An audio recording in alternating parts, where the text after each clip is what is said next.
minta didoakan lagi sama Bapak Rohani saya. Dan hari ini izinkan saya untuk berbagi apa yang saya persiapkan buat kita semua. Bisa tolong ditampilkan, saya menyiapkan PowerPoint, judulnya Sempurna Seperti Bapa. Ya, hari ini kita masih ada di bulan Maret, yang artinya kita masih ada di tema khotbah, yaitu Allah Bapa. Pembahasan Allah Bapa ini adalah sangat sulit Bapak Ibu, karena Alkitab tidak banyak menjelaskan tentang pribadi Allah Bapa itu seperti apa. Tetapi saya berusaha untuk menggali apa yang firman Tuhan katakan, supaya kita juga boleh sama-sama semakin mengerti apa yang Bapa mau untuk kita lakukan di hidup kita. Dan hari ini kita akan belajar satu tema, yaitu sempurna seperti Bapa. Katakan bersama dengan saya, 2, 3. Sempurna seperti Bapa. Ya, terlebih dahulu kita akan baca ayat firman Tuhan di dalam Injil Matius, pasalnya yang kelima, ayat yang ke-48.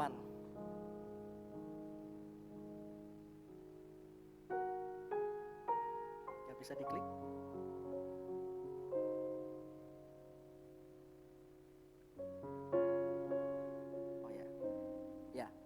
Matius 5 ayat 48.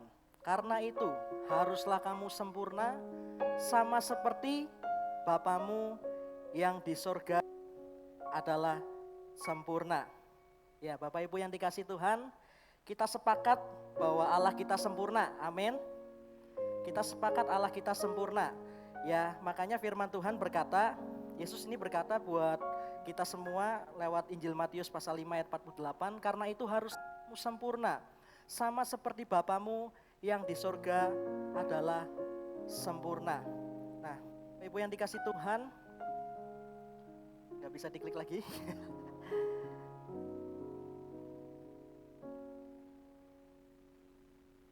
Ya, Allah Bapa adalah pribadi yang sempurna. Kalau kita meneliti kata sempurna dari ayat Matius pasal 5 ayat 40 tadi, maka kita akan menemukan ayat itu berasal dari bahasa asalnya atau bahasa Yunaninya, yaitu teleios. Teleios itu memiliki pengertian utuh, memiliki pengertian matang, memiliki pengertian integritas, memiliki pengertian dewasa. Nah, jadi kita bisa gambarkan atau kita bisa sematkan bahwa Allah itu adalah pribadi yang berintegritas.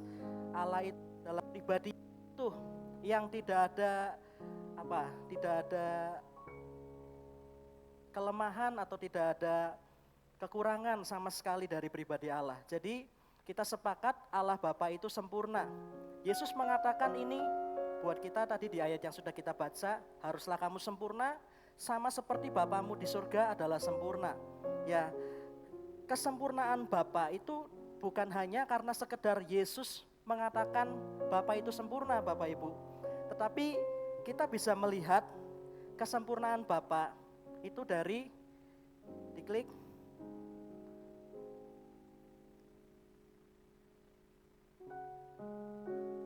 Ya, kita bisa melihat kesempurnaan Bapa nampak dari dua hal. Yang pertama, Bapa itu sempurna nampak dalam katakan keberadaan. Keberadaan. Ya, mari kita lihat terlebih dahulu 1 Petrus pasal yang pertama ayat yang ke-16. Sebab ada tertulis kudus, sebab aku kudus.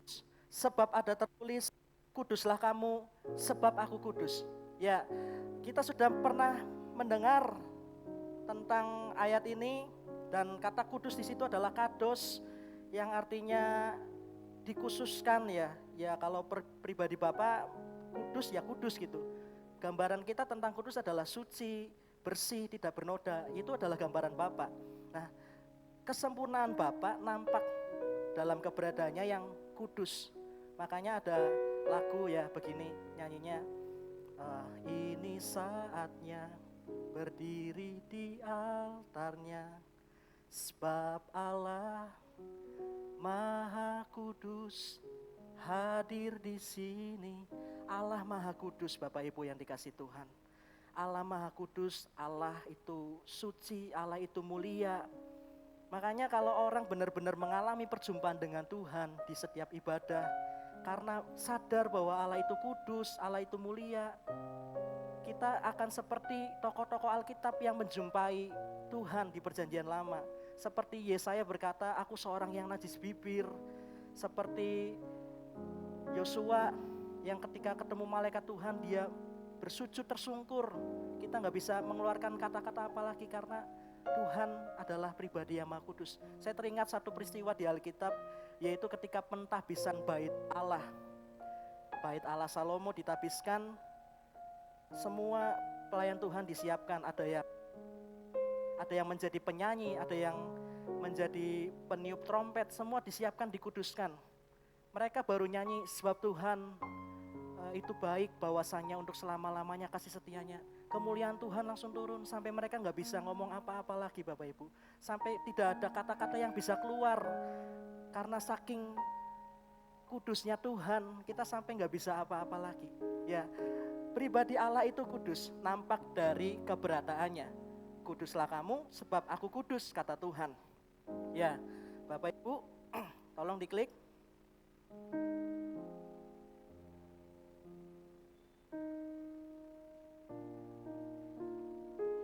Ya, Allah itu kudus.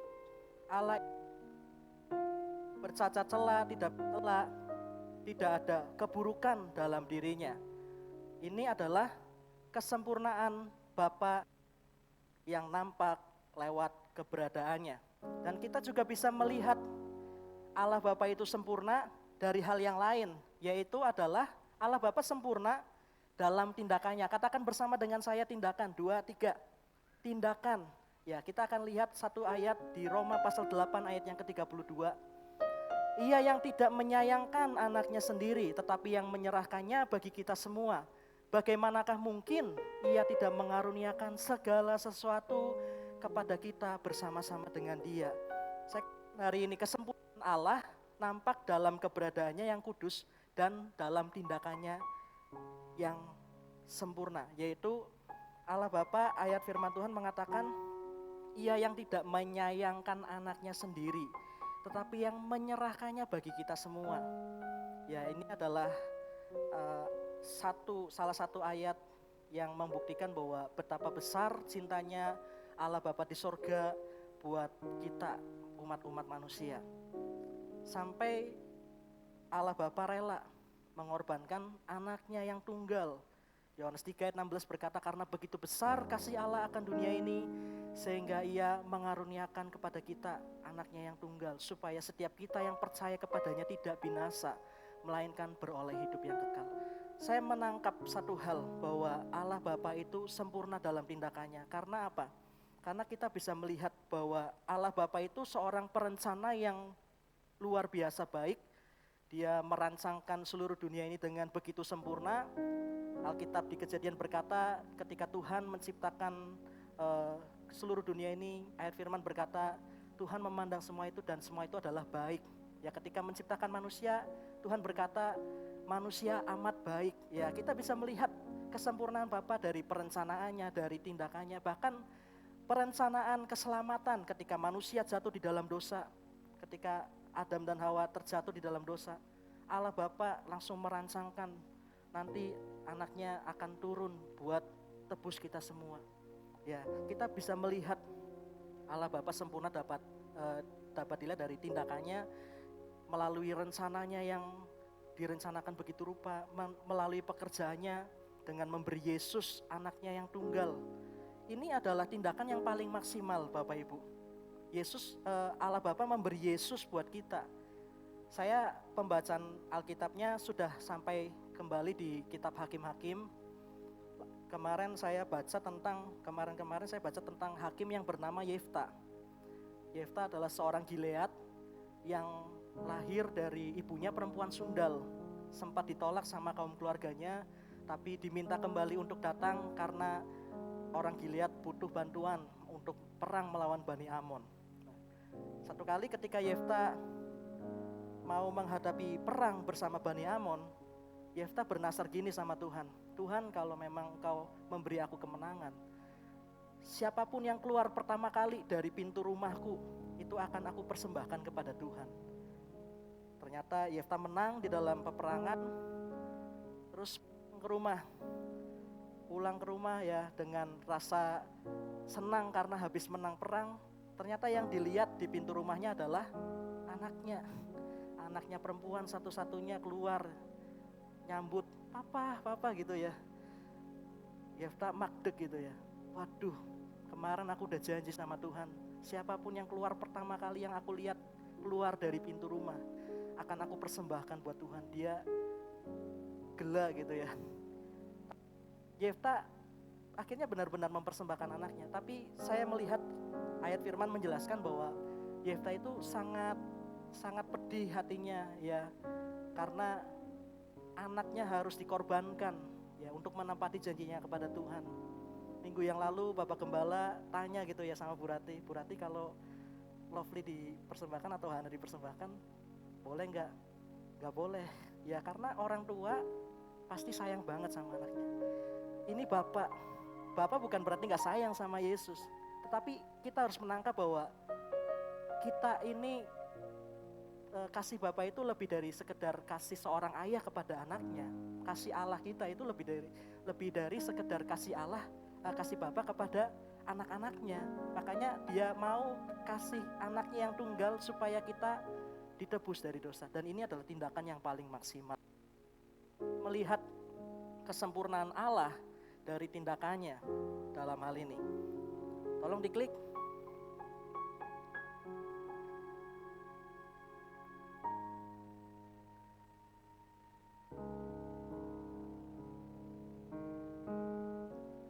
Allah Bapa sempurna dalam tindakannya dapat kita lihat melalui apa yang Bapa rencanakan dan kerjakan.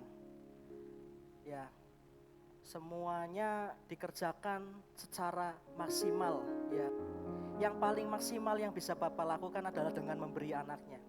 Dan ini adalah kesempurnaan Bapak Ibu. Kesempurnaan itu adalah apa yang paling maksimal yang kita bisa perbuat, itu adalah kesempurnaan. Ya. Kita bisa melihat pribadi Bapa sempurna nampak dalam dua hal. Yang pertama adalah dalam keberadaannya, Allah Bapa itu kudus, tidak bercela, tidak ada keburukan.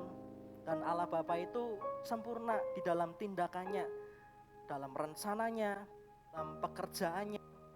Bapa maksimal sampai Dia kasih anaknya satu-satunya buat tebus kita. Sangat sempurna Bapak Ibu. Alkitab berkata di Matius 5 ayat 48 sebagai dasar kita tadi, Yesus berkata, karena itu haruslah kamu sempurna, sama seperti Bapamu di surga adalah sempurna. Kita disuruh sempurna Bapak Ibu, haruslah, kata Yesus harus. Kalau harus itu artinya kita gak bisa milih buat tidak. Harus ya harus, bukan kamu boleh lakukan boleh tidak. Ayatnya gak bilang begitu, tapi ayatnya berkata haruslah kamu sempurna.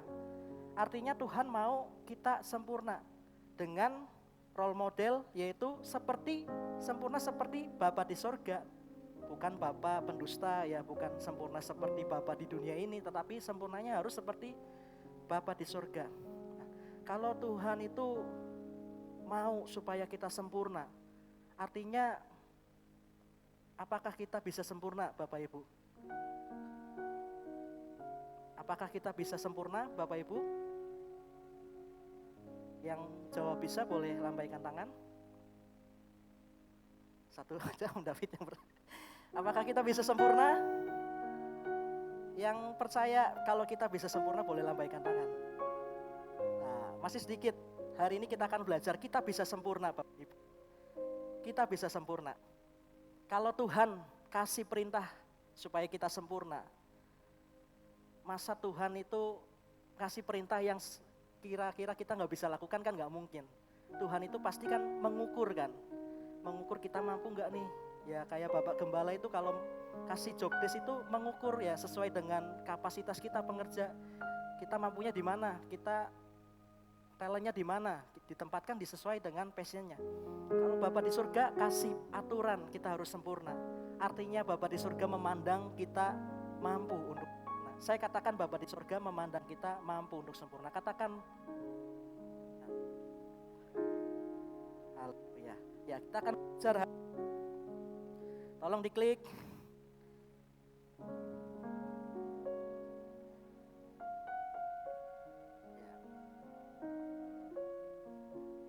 Tolong diklik. Oke. Haruslah kamu sempurna, kata Alkitab. Kita berkata haruslah kamu sempurna, artinya kita mampu untuk sempurna. Dan kita akan belajar hari ini harus sempurna dalam hal apa saja. Tolong diklik.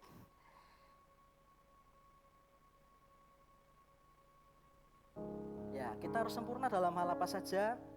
Saya merenungkan ada 4 hal. Sebelum kita bahas lebih lanjut tentang bagaimana kita bisa sempurna ya Bapak Ibu, kita akan belajar.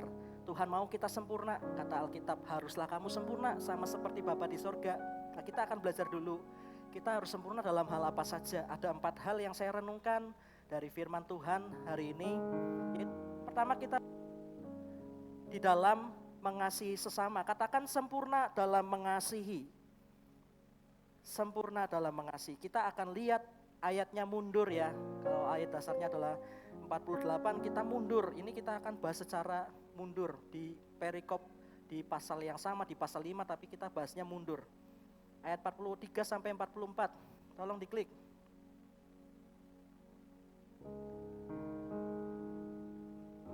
Ya, kamu telah mendengar firman, kasihilah sesamamu manusia dan bencilah musuhmu. Tetapi aku berkata kepadamu, kasihilah musuhmu dan berdoalah bagi yang menganiaya kamu. Yang pertama, Tuhan mau supaya kita sempurna dalam mengasihi sesama. Ya, Yesus kasih dari yang baru.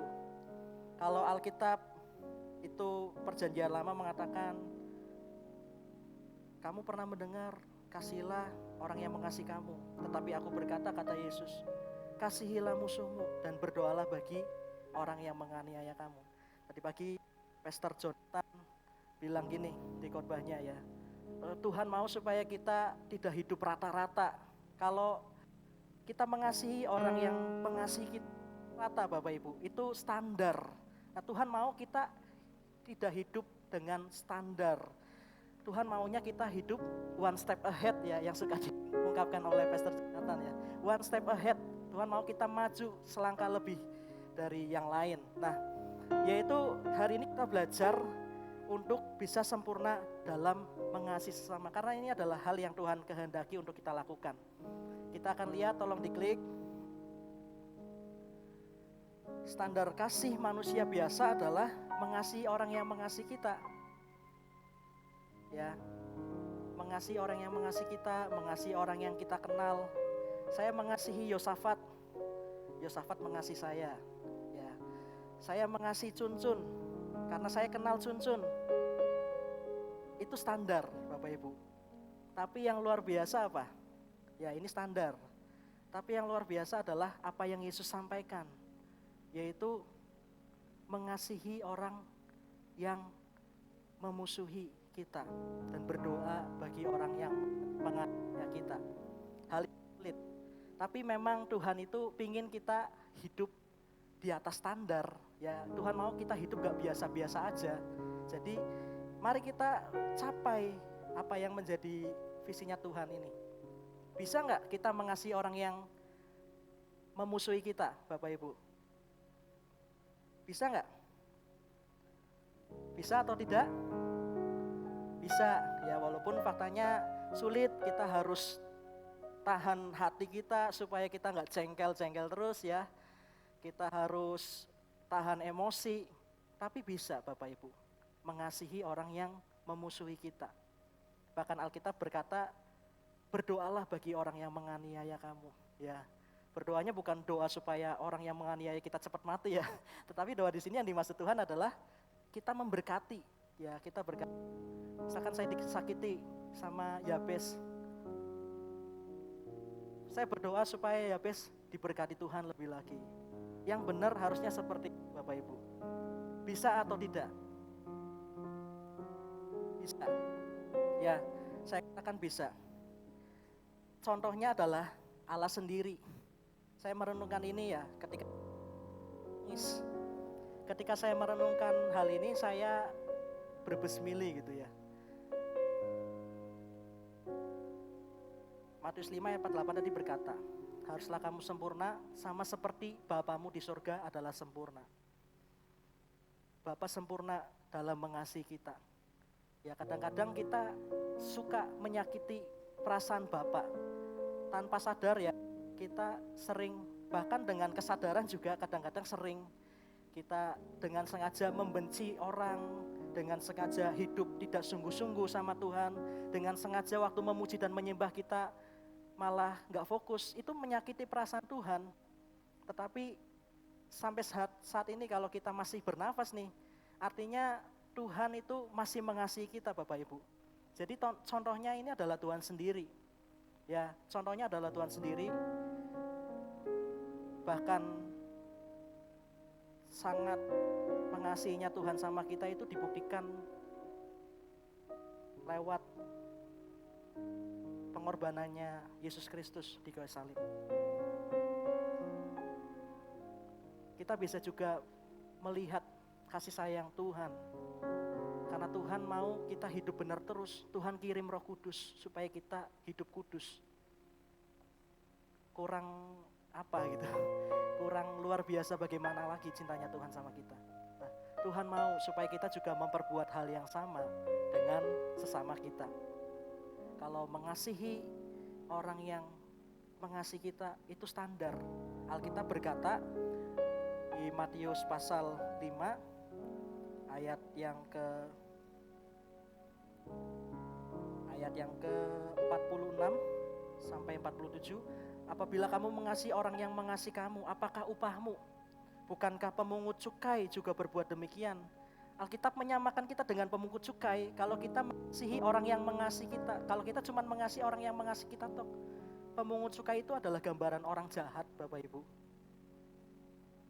Makanya Zakheus itu ditolak, dijauhi karena dia jahat.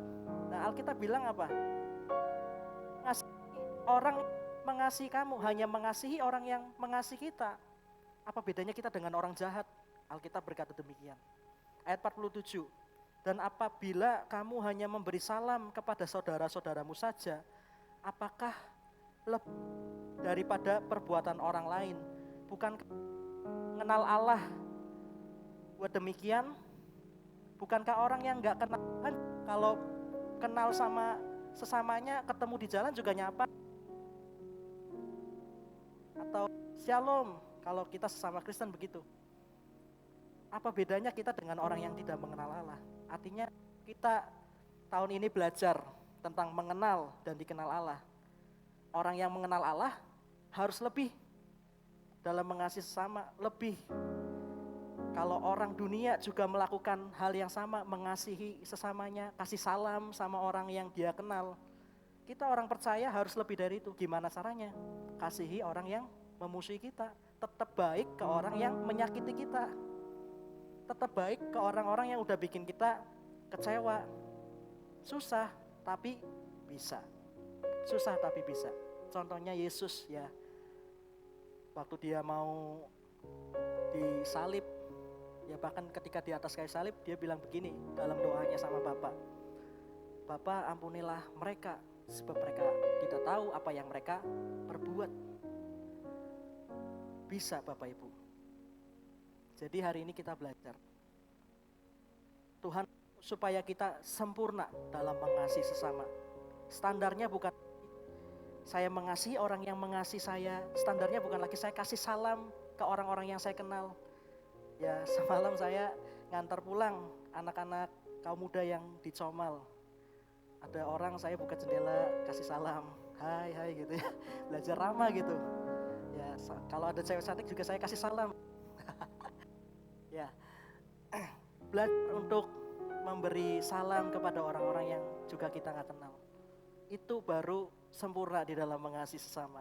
Kalau kita cuman mengasihi atau cuman mau dekatnya sama orang-orang yang baik ke kita toh, apa bedanya kita sama orang jahat? Apa bedanya kita sama pemungut cukai kata Tuhan? Apa bedanya kamu sama orang jahat? Apa bedanya kamu sama orang yang tidak mengenal Allah? Tahun ini kita belajar mengenal Allah. Jadi kita harus lebih dari orang-orang yang tidak mengenal Allah. Tahun ini kita belajar mengenal Allah. Artinya kita harus lebih dari orang-orang jahat. Kalau orang-orang jahat juga bisa berbuat baik kepada orang yang baik sama orang jahat. Kita harus lebih baik dari mereka. Amin. Mau belajar Bapak Ibu? Mau belajar? Haleluya. Sesama. Orang Kristen tidak boleh mengasihi sesama dengan standar ini. Ya, standar yang sempurna dalam mengasihi sesama itu seperti apa? Alkitab mengajar yaitu kasihi orang yang memusuhi kita.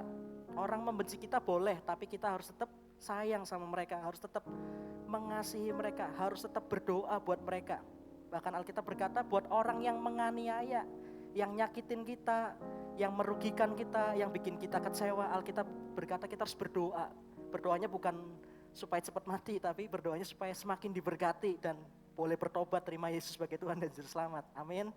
Ya, standarnya ini Bapak Ibu. Bahkan lebih lagi kalau kita baca Alkitab di ayat yang ke 39 sampai 42. Kita baca di sana Alkitab berkata begini, kalau ada orang tampar pipi kanan kamu, kasih pipi kiri kamu. Kata Alkitab sangat-sangat ekstrim, tetapi kalau kita mau hidup di atas standar, ya harus begitu. Ya harus begitu. Ya, Nelson Mandela, Presiden Afrika Selatan, ketika Afrika Selatan itu masih dijajah dan dia ada di dalam penjara, Nelson Mandela itu dibully, disiksa, diperlakukan dengan tidak manusiawi, ya, bahkan dikencingi. Yang pernah saya dengar ceritanya, saya agak lupa nanti kalau salah tolong dibetulkan ya Bapak Ibu cerita tentang Nelson Mandela ini. Tetapi satu kali ketika dia sudah jadi presiden, terus makan di satu tempat, di satu restoran gitu, terus dia ketemu sama sipir yang dulu pernah nganiaya. Yang dilakukan apa? Dipanggil tuh sipir. Ini Nelson Mandela udah jadi presiden, kira-kira apa yang dilakukan? Nelson Mandela udah punya otoritas nih, udah punya kuasa. Yang dilakukan apa? Apakah membalas apa yang pernah dilakukan selama Nelson Mandela di penjara? Enggak, ya, cerita yang saya dengar adalah Nelson Mandela duduk satu meja, kasih makanan yang terbaik buat sipir yang pernah dulu menganiaya.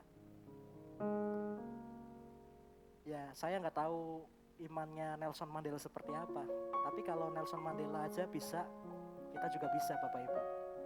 Ya, dikencingin, disiksa di penjara.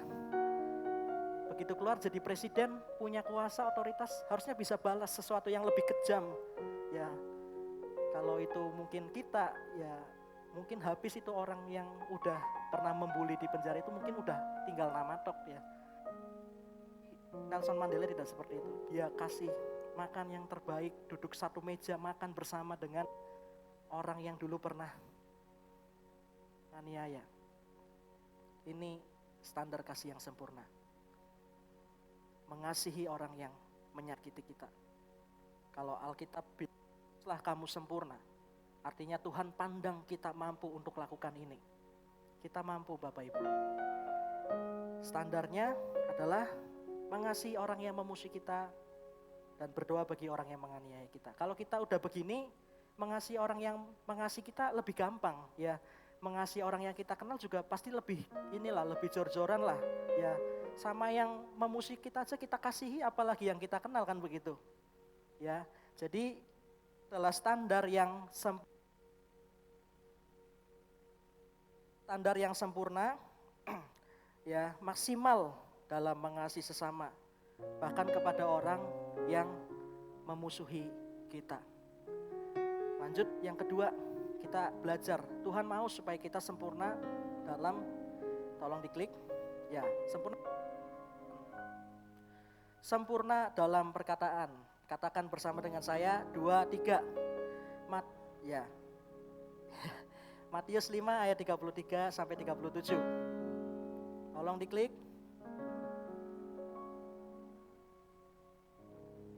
Ya, Kamu telah mendengar pula yang difirmankan kepada nenek moyang kita. Jangan bersumpah palsu, melainkan peganglah sumpahmu di depan Tuhan. Klik.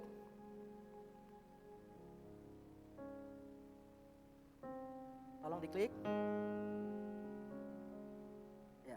Tetapi aku berkata kepada kamu, janganlah sekali-kali bersumpah baik demi langit, karena langit adalah tata Allah, maupun demi bumi, karena bumi adalah tumpuan kakinya, ataupun demi Yerusalem, karena Yerusalem adalah kota raja besar.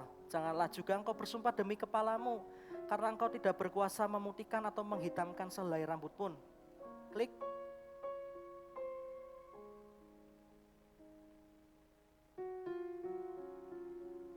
Jika ya, hendaklah kamu katakan ya. Jika tidak, hendaklah kamu katakan tidak. Apa yang lebih daripada itu berasal dari si. Ya, Tuhan mau yang kedua, supaya kita sempurna dalam perkataan. Yang pertama, Tuhan mau supaya kita sempurna dalam mengasihi sesama. Yang kedua, Tuhan mau supaya kita sempurna di dalam perkataan. Orang Kristen ini punya nilai plus, Bapak Ibu. Punya nilai lebih dalam hal karakter, harusnya. Ya makanya saya pernah ceritakan kan di tempat ini. Satu kali saya punya teman SMA, saya masih SMA waktu itu. Terus ada ini loh, bencana longsor di namanya apa, Banjarnegara ya, di Banjarnegara. Yang waktu itu gereja kita juga bantu gitu. Nah terus pas diliput itu ada di TV, ya yang diliput bukan nama gereja kita sih, tapi ada nama yayasan atau gereja gitu.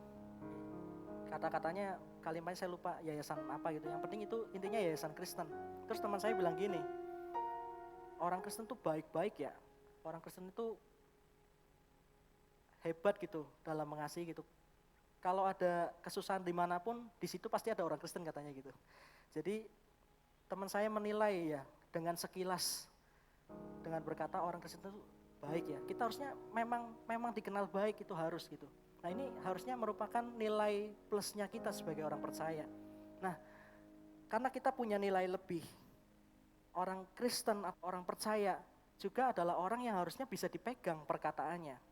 Ya orang yang percaya, orang Kristen yang menyebut diri pengikut Kristus, katanya harus pegang, perkataannya harus jujur, ya harus berintegritas, apa yang dikatakan dan yang dijadikan kenyataan itu sama gitu. Apa yang dinyatakan lewat perkataan dan kenyataan aslinya harus sama. Ya orang Kristen seperti itu Bapak Ibu. Alkitab tadi berkata begini, kita nggak perlu bersumpah ya. Jangan bersumpah palsu ya, di ayat yang selanjutnya kita bahkan coba diklik. Ya, tetapi aku berkata kepadamu janganlah sekali-kali bersumpah. Ya, kalau dulu boleh bersumpah, tapi Yesus kasih standar yang baru, jangan bersumpah. Apakah berarti percaya omongannya bukan begitu, tetapi tanpa bersumpah pun orang Kristen atau pengikut Kristus harus dipegang, perkataannya harus bisa dipegang, harus bisa dipercaya, tanpa harus ngomong yakin sung.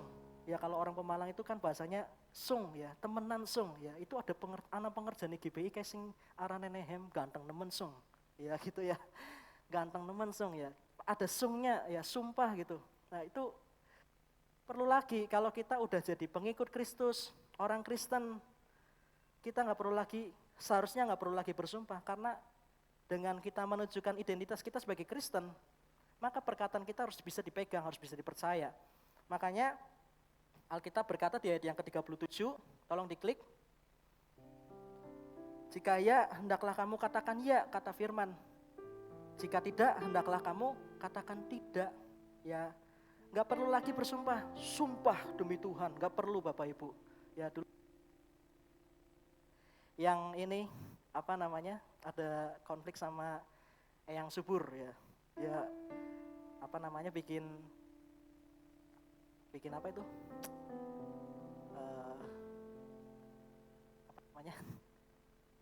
Kasih ya sambil gebak-gebak meja. Ya, orang Kristen nggak perlu seperti itu.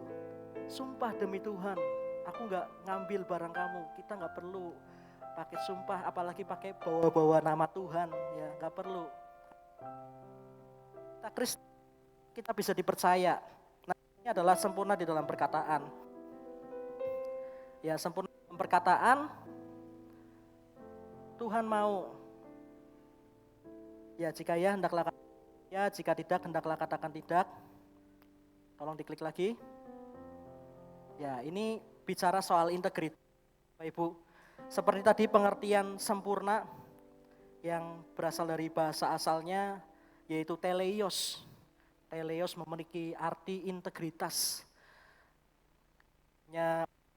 Tahun ini temanya adalah The Year of Integrity, tahun integritas, di mana orang-orang percaya, umat-umat Tuhan dituntut untuk hidup jujur, hidup benar, ya diawasi atau tidak diawasi harus sama. Ya kalau integritas dalam perkataan yang tadi saya sampaikan, perkataan kita dan fakta harus sama, itu integritas. Jika ya hendaklah katakan ya, jika tidak hendaklah katakan tidak.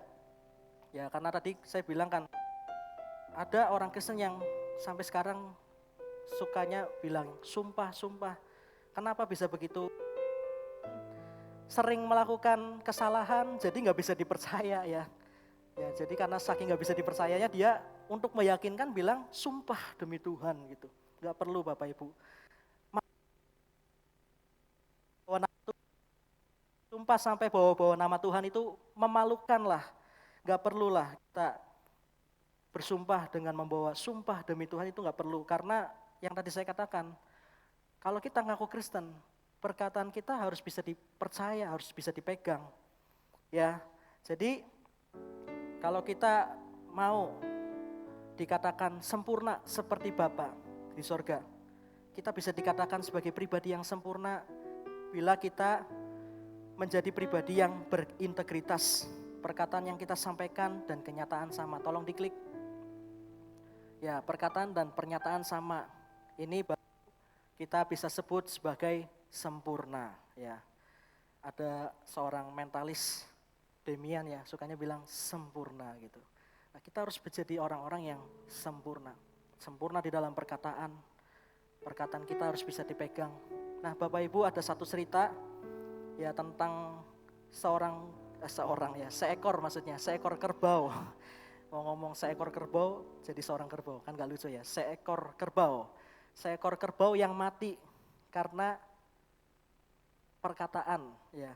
Jadi si kerbau ini bekerja di tempat peternakan gitu, jadi pembajak sawah. Terus dia bekerja dari pagi sampai malam. Begitu selesai bekerja, ketemu sama ayam. Dia berkata begini, "Yam, aku capek banget hari ini. Bajak sawah 25 hektar. 25 hektar sendirian dari pagi sampai malam, capek." Ayam ketemu sama kerbau terus ayam pergi ketemu sama kucing.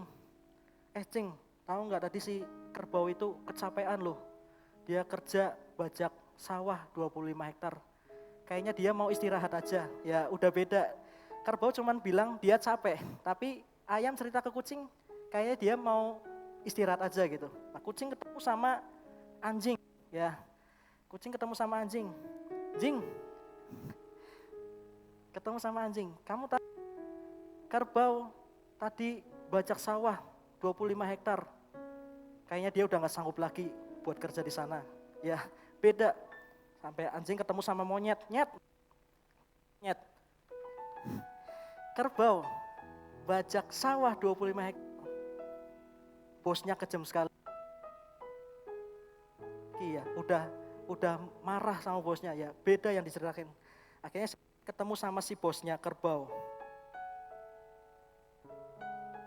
Terus bilang, "Aku dengar si kerbau udah mau kerja lagi, katanya udah capek.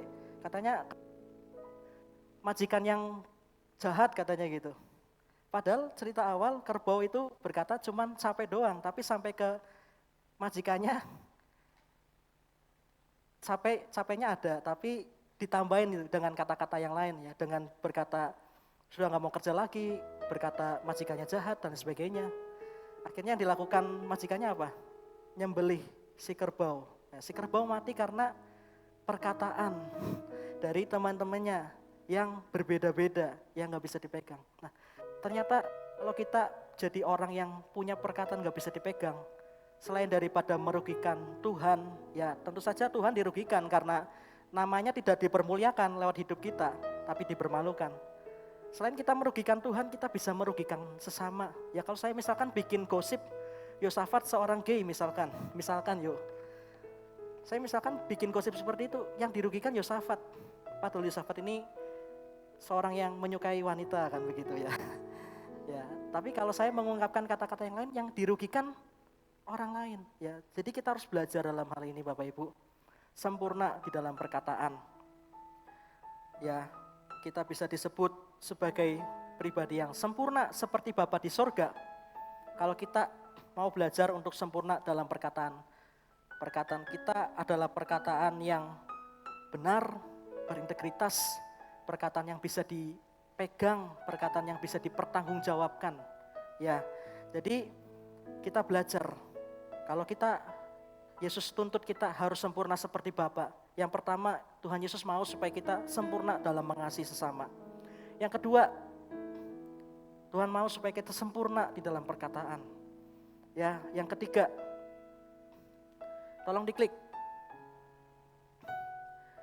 Tuhan mau supaya kita sempurna dalam menjaga kekudusan. Katakan kekudusan.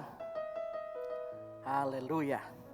Mari kita buka ayat firman Tuhan di dalam Matius pasal 5 ayat 27 sampai 30. Tolong diklik. Kamu telah mendengar firman, jangan berzinah, tetapi aku berkata kepadamu, setiap orang yang memandang perempuan serta menginginkannya sudah berzinah dengan dia di dalam hatinya. Klik. Maka jika matamu yang kanan menyesatkan engkau, cungkillah dan buanglah itu. Karena lebih baik bagimu jika satu dari anggota tubuhmu binasa daripada tubuhmu dengan utuh dicampakkan ke dalam neraka. Klik. Dan jika tanganmu yang kanan menyesatkan engkau, penggalah dan buanglah itu. Karena lebih baik bagimu jika satu dari anggota tubuhmu binasa daripada tubuhmu dengan utuh masuk neraka.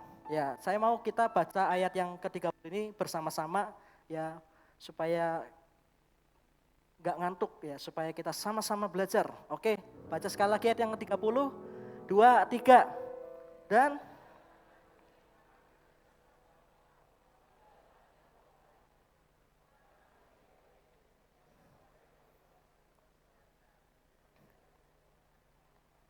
haleluya. Ya, karena lebih baik satu dari anggota tubuhmu binasa daripada tubuh utuh masuk dalam neraka.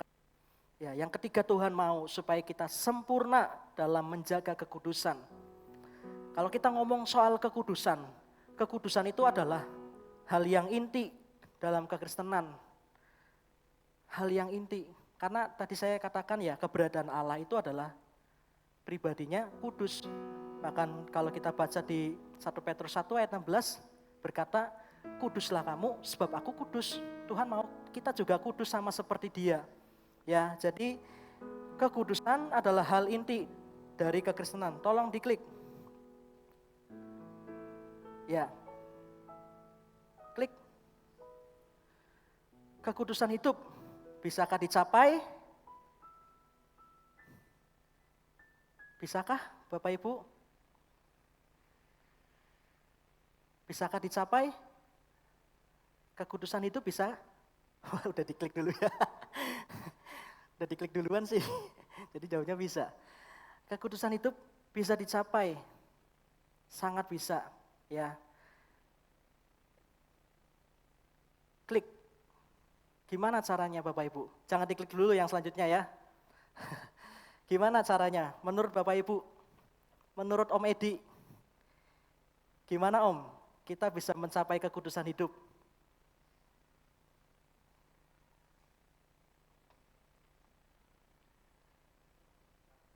Mengkhususkan diri, betul. Kalau saya tanya sama Om Kris, gimana Om cara kita bisa mencapai kekudusan hidup? Lebih dekat lagi sama Tuhan, betul. Tetapi ayat firman ini tadi berkata begini, klik. Kita Kiranya kita bisa mencapai kekudusan, cungkil mata dan penggal tangan. Katakan cungkil mata dan penggal tangan. Mau hidup kudus Bapak Ibu? Cungkil matanya. Mau hidup kudus Bapak Ibu? Mau enggak? Penggal dulu tangannya. Baru kita bisa hidup kudus. Ya, pengertiannya bukan berarti kita ambil tang gitu ya, terus colok ke mata kita terus ditarik gitu sampai copot. Atau kita ambil gergaji, kita potong tangan kita, bukan begitu ya. Kalau mau diartikan secara harafiah, seperti ini, congkel mata dan penggal tangan boleh aja silahkan. Ya, saya sih nggak mau ya. Saya masih pingin lihat dan masih pingin bekerja gitu. Kalau kita punya tangan kan bisa bekerja. Ya, maksud dari pengertian cungkil mata dan penggal tangan itu bukan, ya mau diartikan harafiah boleh, tapi saya punya pemahaman yang lain, tolong diklik. Yaitu cungkil mata dan penggal tangan artinya, diklik, berusaha sekuat mungkin atau maksimal, katakan maksimal. Maksimal, berusaha sekuat mungkin Bapak Ibu. Cungkil mata dan penggal tangan itu artinya berusaha sekuat mungkin atau maksimal. Ya, diklik lagi. Bisa bersama Roh Kudus. Kalau kita cuman berusaha kuat dengan kekuatan kita sendiri, suatu saat kita pasti mengalami jatuh lagi. Tetapi kalau kita mengandalkan Roh Kudus, membiarkan Roh Kudus memimpin kita bisa Bapak Ibu. Kalau pernah ada anak kaum muda tanya sama saya, ya gimana caranya supaya kita nggak terjebak di dalam dosa pornografi, Kak? Tolong diklik ayatnya. Saya bilang gini, saya cuma ngasih satu ayat gini. Yakobus 4 ayat yang ke-7, diklik. Karena itu tunduklah kepada Allah dan lawanlah iblis, maka ia akan lari daripadamu. Kita bisa hidup benar, bisa hidup kudus, menjaga kesucian diri, kalau kita mau taat, tunduk sama Allah. Jadi konsepnya begini, setiap kali kita jatuh di dalam dosa, artinya kita sedang memberontak kepada Tuhan. Setiap kali kita jatuh di dalam ketidakkudusan, maka kita sedang tunduk kepada pribadi yang lain, yaitu iblis. Jadi pilih, kita mau tunduk kepada siapa? Kita mau menjadi hambanya siapa? Kalau kita mau menjadi hambanya Tuhan, tunduknya kepada Tuhan, tunduklah kepada Allah. Dan lawanlah ya, segala godaan itu harus dilawan Bapak Ibu. Kalau ada cewek cantik, seksi gitu ya, lewat di depan saya, supaya saya nggak jatuh di dalam dosa perzinahan ya. Kan tadi Alkitab bilang, walaupun kita nggak melakukan, tetapi kita mikir di otak kita, itu juga jatuhnya udah zina kata Alkitab. Ya supaya saya nggak jatuh ketika ada misalkan cewek seksi di depan saya, yang saya lakukan adalah mengusirnya, enggak ya. Yang saya lakukan adalah tunduk kepada Allah dan lawan godaan itu. Iya, saya lari, yang harus lari saya bukan perempuannya ya. Jadi karena itu tunduklah kepada Allah dan lawanlah iblis, maka ia akan lari daripadamu. Bisa hidup kudus, kita bisa. Kalau kita mau berusaha sekuat mungkin dengan kekuatan kita, juga dengan pertolongan Roh Kudus. Roh Kudus itu adalah pribadi Allah yang akan menuntun kita di dalam jalan kekudusan. Tuhan Yesus datang buat menguduskan kita semua. Tetapi Roh Kudus datang untuk pimpin kita terus berjalan di dalam hidup kudus. Ya, Bapak Ibu, bisa hidup kudus kalau kita mau cungkil mata dan penggal tangan, atau artinya kita harus berusaha sekuat mungkin. Ya, tunduk kepada Allah dan melawan pengaruh kuasa kegelapan. Yang keempat, yang terakhir, haleluya. Saya melihat mata-mata yang terbuka. Terjadi mujizat ketika saya bilang yang terakhir. Ya, ada kebangunan terjadi ya, bukan kebangunan rohani tapi kebangunan dari tidur. Yang keempat, yang terakhir, kita harus sempurna dalam menjalani hidup beragama. Katakan hidup beragama. Ayatnya 1 di Matius 5 ayat 20, tolong diklik. Maka aku berkata kepadamu, jika hidup keagamaanmu tidak lebih benar daripada hidup keagamaan ahli-ahli Taurat dan orang-orang Farisi, sesungguhnya kamu tidak akan masuk ke dalam kerajaan sorga. Diklik. Ya, diklik lagi. Alkitab berkata begini, klik. jika kehidupan keagamanmu tidak lebih benar dari ahli Taurat dan orang Farisi, Alkitab berkata kita tidak akan masuk ke dalam sorga. Ahli Taurat dan orang Farisi ini gambaran orang-orang yang seperti apa sih? Ya, ahli Taurat dan orang Farisi ini adalah gambaran dari orang yang tahu tentang agama, tahu perintah-perintah Tuhan, tahu ke-10 hukum, tapi mereka nggak melakukannya. Ya, mereka tahu membenci sesama itu tidak baik, iri hati itu nggak baik, tapi mereka lakukan itu sama Yesus. Ya, mereka iri ya. Nah, Alkitab bilang, Yesus bilang, ini Yesus sendiri yang berkata, kalau kehidupan keagamanmu tidak lebih benar daripada orang-orang Farisi dan ahli Taurat, maka kamu tidak akan masuk dalam kerajaan sorga. Ngeri ya, ngeri sekali. Pengertiannya apa Bapak Ibu? Kalau kita cuma jadi Kristen yang tahu isi Alkitab, perintah Tuhan, jangan membunuh ada di ayat ini, ada di pasal ini, ada di kitab ini. Kalau kita cuma tahu, gak boleh iri hati, kita tahu firman, gak boleh membenci, tapi kita jadi orang yang cuma tahu tapi gak melakukan. Alkitab berkata kita gak lebih benar dari ahli Taurat dan orang Farisi. Akibatnya apa? Kerajaan sorga gak jadi bagian kita. Karena yang masuk kerajaan sorga adalah orang-orang yang sempurna. Ya, sempurnanya nanti kita akan bahas di setelah ini ya.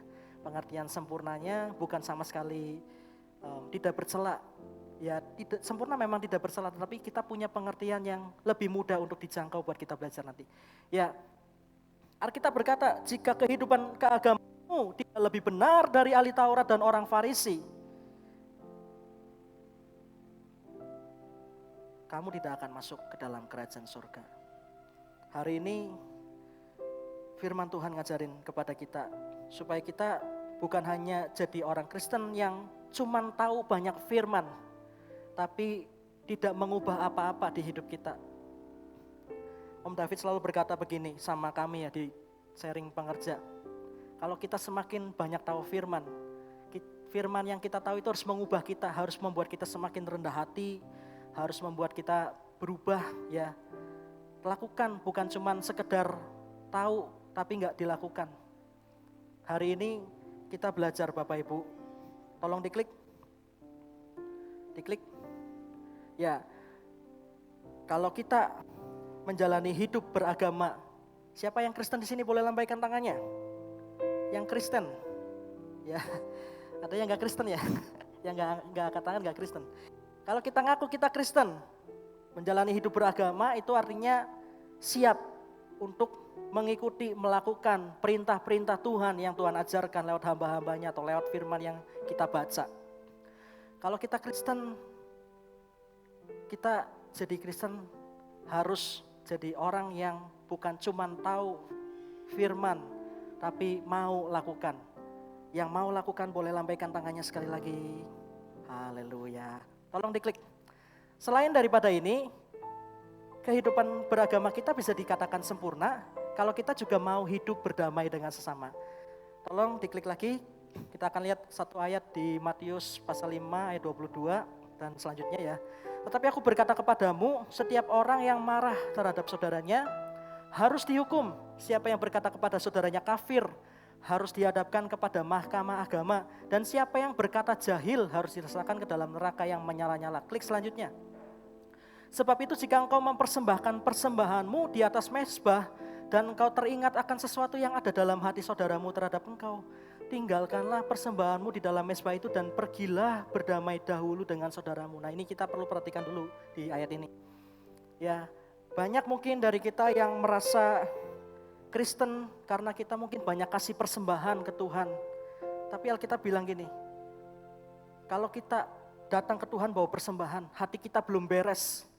Ya, mungkin kalau tadi bedanya tentang mengasihi sesama, yang memusuhi kita itu, yang memusuhi itu maksudnya orang yang memusuhi kita, bukan kita yang memusuhi. Tapi ini adalah mungkin kita jengkel gitu sama orang. Alkitab berkata gini, kalau kita datang ke Tuhan tapi hati kita masih jengkel sama sesama kita, Alkitab berkata tinggalkan korbanmu, selesaikan dulu masalahmu sama sesamamu, kebencianmu selesaikan dulu. Ya, banyak orang Kristen yang merasa Kristen karena banyak kasih persembahan ke gereja, kasih mobil misalkan gitu, atau kasih rumah, kasihkan ke gereja, merasa suci, merasa benar. Tapi Alkitab berkata apa? Kalau ternyata orang itu datang ke Tuhan, tapi belum ada pemberesan di hatinya, semua korban jadi gak berkenan, disuruh pulang sama Tuhan, suruh tinggalin tuh korban, pulang dulu, selesaiin dulu masalahnya. Ya jadi kita nangkep apa dari hal ini Bapak Ibu? Klik selanjutnya. Klik. Ya, menjalani hidup beragama artinya siap untuk mengikuti perintah yang diajarkan. Bukan cuma sekedar tahu firman itu seperti ini, tapi siap untuk mengikuti, melakukan, dan juga kita harus mau hidup berdamai dengan sesama. Ya ayat tadi berkata supaya kita berdamai dulu, jangan simpan kepahitan, jangan simpan kebencian. Hidup beragama kita harus sempurna. Kalau kita jadi Kristen jangan tanggung-tanggung ya. Jangan tanggung-tanggung saya katakan. Harus radikal. Radikalnya bukan pengertian negatif. Ya tetapi ikut Tuhan memang harus radikal. Saya merenungkan sebuah perenungan begini ya. Kesungguhan kita sama Tuhan itu harus sampai di fase di mana Tuhan merasuki hidup kita. Mungkin kalimat merasuki itu terkesan negatif. Tetapi kalau kita ngelihat orang kerasukan itu ya, kan hidupnya dikendalikan tuh sama yang merasuki. Nah, kehidupan kesungguhan kita kepada Tuhan itu harus sampai Tuhan mau mengendalikan hidup kita. Sampai tidak ada lagi kebencian kepada sesama. Baru kita bisa dikatakan sebagai orang yang sempurna Bapak Ibu. Klik. Ya, sempurna dalam beragama artinya klik. Mengerti kehendak Tuhan dan siap melakukannya serta hidup damai dengan sesama. Nah, Bapak Ibu sedikitnya 4 hal di atas ya 4 hal yang barusan yang kita belajar adalah hal yang Tuhan mau kehendaki supaya kita lakukan dalam hidup ini berkaitan dengan keharusan hidup sempurna seperti Bapa. Nah, kita harus perhatikan hal ini. Jangan merasa tertekan. Kalau Tuhan kasih perintah setelah kamu sempurna, perintah sempurna itu jangan dijadikan tekanan.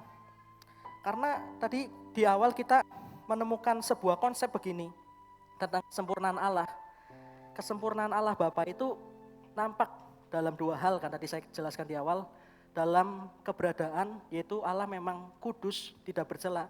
Tetapi ada pengertian yang kedua yaitu Allah itu maksimal di dalam segala hal yang dia lakukan. Saking maksimalnya dikasih anaknya. Nah, jadi pengertian sempurna bisa kita lakukan kalau kita mau hidup maksimal. Katakan hidup maksimal. Hidup maksimal adalah hidup sempurna Bapak Ibu. Memang maksimal tiap-tiap orang itu bisa berbeda-beda. Saya dan Om Tejo berbeda ya dalam hal maksimal. Misalkan Om Tejo ini orang yang tingkat maksimalnya segini ya, saya segini. Saking maksimalnya sama Tuhan, doa pagi gak pernah bolong, doa puasa gak pernah bolong. Ya doa apalagi sering adain menara doa atau doa online gitu ya. Saya baru jadi Kristen misalkan, saya baru petobat baru.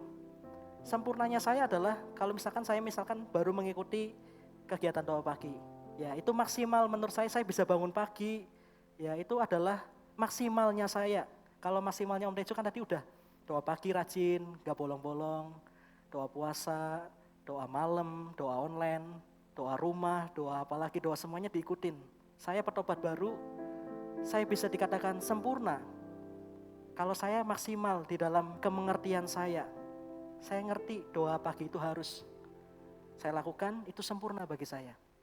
Nah, seperti tadi Om David menjelaskan begini. Anak kelas 2 SD ditanya 5 tambah 5 sama dengan 10 bisa jawab, kita akan kasih apresiasi. Pinter ya kamu ya, bisa jawab 5 tambah 5 sama dengan 10. Tapi kalau saya tanya sama Cun, udah SMA. Cun 5 tambah 5 sama dengan berapa? Dia jawab 10. Saya gak akan bilang, kamu pinter ya Cun gitu. Karena udah beda. Tingkat kemengertiannya udah beda. Nah, semakin kita mengerti apa yang Tuhan mau untuk kita lakukan, itu adalah hal yang harus kita lakukan. Dan kemengertian orang kan beda-beda. Yang harus kita lakukan adalah maksimal di dalam kemengertian kita. Kalau kita tahu Alkitab berkata kita gak boleh benci sama sesama kita, lakukan itu sempurna bagi kita. Tuhan memandang kita sempurna. Bisa kalau kita berjalan bersama dengan Roh Kudus. Jadi Itu saja, kita bisa hidup sempurna sama seperti Bapa.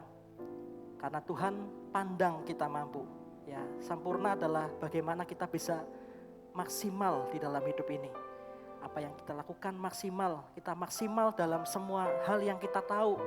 Ya, kalau kita semakin mengerti, kita akan semakin dan kita melakukan secara maksimal apa yang kita mengerti tentang firman, maka kita akan menjadi semakin sempurna. Ya, satu hal lagi yang saya renungkan begini. Soal kesempurnaan, orang itu kan suka bilang begini, gak bisa lah manusia itu sempurna.